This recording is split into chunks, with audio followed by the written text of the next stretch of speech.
So welcome back to my YouTube channel learning student. आज हम लेके आए क्लास 12th के जो बच्चे हैं यूपी बोर्ड एग्जाम देने वाले उनके लिए महत्वपूर्ण बहुविकल्पीय प्रश्न। इसमें आपके 10 नंबर जो है कि श्योर है, तो आप इन बहुविकल्पीय मतलब जो एमसीक्यू क्वेश्चन है इसको अच्छे से पढ़ लीजिएगा, क्योंकि ये हर बार एग्जाम में आए हुए क्वेश्चन है। देखिए, पहला क्वेश्चन है, प्रेम सागर के रचनाकार हैं सदल मिश्र, पंडित लल्लू लाल, इंशा अल्लाह खां, सदा सुखलाल। तो इनमें से जो प्रेम सागर के रचनाकार है वो है पंडित लल्लू लाल। ऑप्शन दूसरा हमारा सही ऑप्शन होगा। क्वेश्चन है हमारा, निम्नलिखित में से कौन सी रचना जटमल कवि की है? ठीक है, नासिकेतोपाख्यान, गोरा बादल की कथा, चंद छंद वर्णन की महिमा, नील देवी। इनमें से जो हमारा सही ऑप्शन होगा वो होगा गोरा बादल की कथा। जटमल कवि की जो रचना है वो है गोरा बादल की कथा। ऑप्शन दूसरा सही ऑप्शन होगा। ठीक है, तीसरा है, खड़ी बोली गद्य के विकास का प्रारंभिक युग कौन सा है? द्विवेदी युग, भारतेंदु युग, छायावाद युग, छायावादोत्तर युग। तो इनमें से जो खड़ी बोली गद्य के विकास की प्रारंभिक युग है वो है भारतेंदु युग। ऑप्शन दूसरा हमारा सही होगा। अगला है चौथा, गोरा बादल की कथा के लेखक है। अभी हमने पढ़ा, ठीक है, अभी हमने पढ़ा कि इससे रिलेटेड क्वेश्चन की जटमल की रचना कौन सी है। ठीक है, तो इससे आप याद रखिएगा कि रचना दे के लेखक का नाम पूछ देगा और लेखक का नाम दे के रचना पूछ देगा। ठीक, तो कवि गंग, पंडित दौलत राम, जटमल राम प्रसाद निरंजनी। तो गोरा बादल की जो कथा के लेखक है वो है जटमल। ऑप्शन तीसरा हमारा सही ऑप्शन होगा। अगला क्वेश्चन है हमारा, आदिकाल की रचना है। इनमें से आदिकाल की रचना कौन सी है? सॉरी, आदिकाल की रचना नहीं है। इनमें से कौन सी है जो आदिकाल की रचना नहीं है?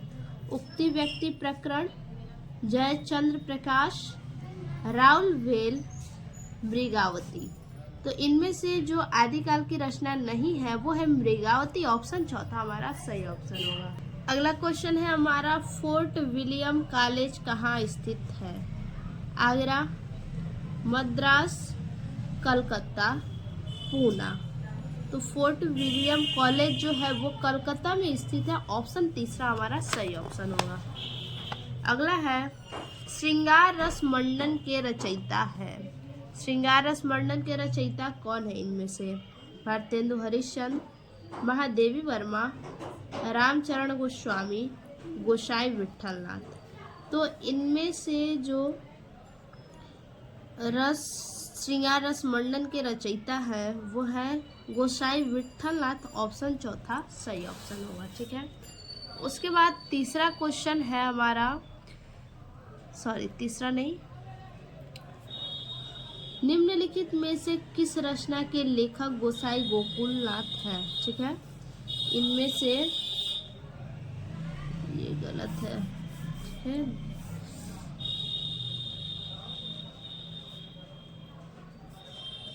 इनमें से जो गोसाई गोकुलनाथ की रचना है वो कौन सी है? श्रृंगार रस मंडन, 84 वैष्णव की वार्ता, अष्टयाम, पद्म पुराण। तो इनमें से जो इनकी रचना है वो है 84 वैष्णव की वार्ता। ऑप्शन दूसरा हमारा सही ऑप्शन होगा। अगला है, हरिश्चंद्र को भारतेंदु की पदवी से सुशोभित किया गया। ठीक है, हरिश्चंद्र जी को जो है कि भारतेंदु की पदवी से सुशोभित किया गया किस सन में? 1860 ईस्वी में, 1865 ईस्वी में, 7875 ईस्वी में, या फिर 1880 ईस्वी में। तो इनको जब भारतेंदु पदवी से सुशोभित किया गया 1880 ईस्वी में। ऑप्शन चौथा सही ऑप्शन होगा। अगला है, प्रारंभिक गद्य लेखकों में दो राजाओं में से एक है। ठीक, प्रारंभिक गद्य लेखकों में दो राजाओं में से एक है मुंशी सदा सुखलाल, सदल मिश्र, शिव प्रसाद सितारे हिंद, लल्लू लाल। ठीक, तो इनमें से जो एक है गद्य लेखकों के में दो राजाओं में से एक जो है वो है शिव प्रसाद सितारे हिंद। ऑप्शन तीसरा हमारा सही है। अगला क्वेश्चन है भारतेंदु युग से पूर्व गद्य के लेखक। भारतेंदु युग से पूर्व जो गद्य के लेखक हैं वो कौन है? मुंशी सदा सुखलाल, रामचंद्र शुक्ल, बालकृष्ण भट्ट, महादेवी वर्मा। तो इनमें से जो गद्य के लेखक हैं वो है मुंशी सदा सुखलाल। ऑप्शन पहला सही ऑप्शन होगा। अगला है भारतेंदु युगीन गद्य की समय सीमा क्या है? 1750 से 1850 ईस्वी तक, 1850 से 1900 ईस्वी तक, 1900 से 1920 ईस्वी तक, 1920 से 1936 ईस्वी तक। ठीक, तो भारतेंदु युगीन गद्य की समय सीमा जो है वो है 1850 से 1900 ईस्वी तक। ऑप्शन दूसरा सही ऑप्शन होगा।